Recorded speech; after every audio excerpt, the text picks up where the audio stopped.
Hello again, everybody. This is Derek coming back at you with some more IL-2.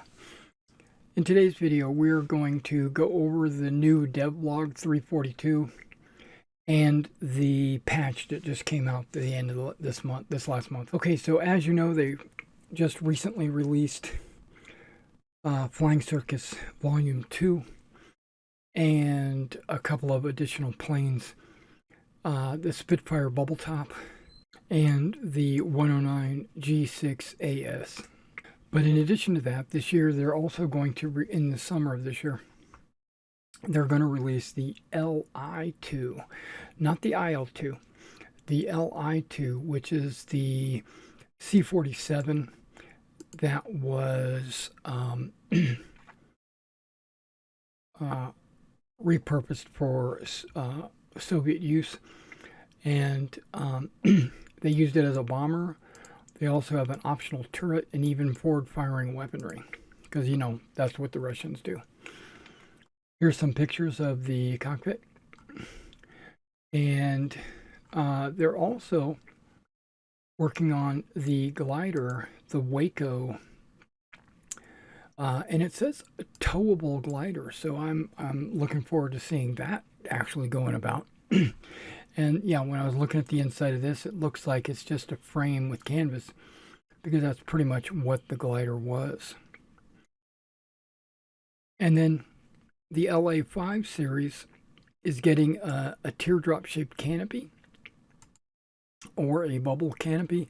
This picture doesn't look like a bubble canopy, right? It looks like it's straight. It says bubble top, but that doesn't look like a bubble top. This picture, that does look like a bubble top. But that's an 80, I do believe. That's a AR-80. Okay, so now they have 3 new fighters. There's also going to be a price change on collector planes, it looks like. But they have 3 new fighters for next year. It's going to be the Focke-Wulf TA-152. That's going to be a beast in multiplayer. That's going to be totally... It's going to be totally OP, I do believe. Okay, now, and then the legendary plane, the 153, that's this guy right here, this big biplane. And then they're also working on a Spitfire 9 Charlie. It's saying that it's going to have 7.69 machine guns and a different tail. That kind of tells me that that's going to be in Soviet use, because I think the British only used the 303 or the 50 cals, I do believe. Now, by the end of this year, they're going to have completed development for Flying Circus 3, which I'm super excited for, because you're going to get some earlier warplanes like the Albatross 2, the Halberstadt B2, which is very similar planes. The Newport 11 and 17, also very similar planes.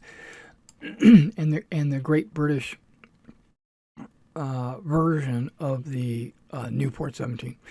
A Hanro HD1, and also the FE8 and the FE2B, this is the FE2B with your gunner in the front. But I love the pusher plane. I'd like to see more of that. Okay, and then they give you some pictures of what you can expect. But then they also have planned to complete the Western Front 1918 map and populate the entire front line with objects. The updated map will be available in different seasons. I'm super excited for that. Hopefully that means that the 2 maps they have will make it 1 map. I don't know if that's true or not. And then the story of the Flying Circus continues, which I'm excited for next year. They have the SOP with 1/2 strutters. They also have the SOP with PUP, Airco DH2. That's a pusher plane right there. You got your Lewis gun in the front and got the pusher plane. Yeah. And then the Albatross D3. So that's the one between the 2 and the 5, obviously. The 3 had a clipped wing tail. You can see it goes straight up and down. The Roland C2, which is a 2-seater, and the Fokker Eindecker, which is the single wing, which didn't have ailerons. When you pulled your stick, you actually warped the wing. That's going to be exciting. We're also helping a team of enthusiasts who are working on a new map. One of the theaters in the Eastern Front, a significant progress has been made. Okay, I don't know where that would be. Since the Battle of Normandy release,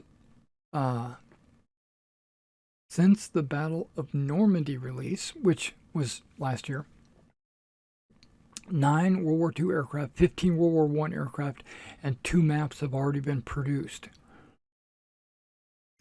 Okay, now there's a couple of historical campaigns. It says a new historical campaign, the final stages of development, dedicated to the Yak-7.